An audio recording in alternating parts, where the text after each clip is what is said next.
கண்டிப்பாக கன்னட வெறியர்கள் தமிழிலிருந்து தான் கன்னடம் வந்ததுன்னா கண்டிப்பாக பஸ்ஸை கொளுத்துவான், கண்டிப்பாக பேனர் கொளுத்துவான். கமலுக்கு நல்லா தெரியும் இது படத்துக்கான ப்ரொமோஷன்.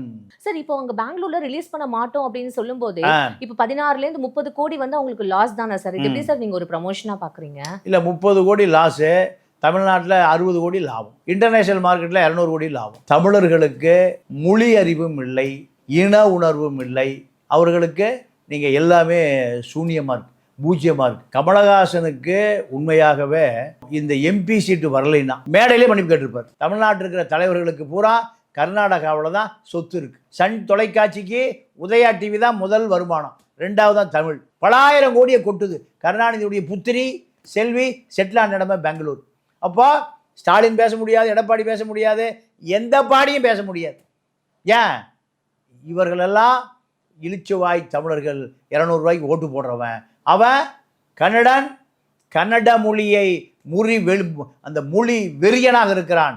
இவர்களை பார்த்து தமிழர்கள் கற்றுக்கொள்ள வேண்டும்.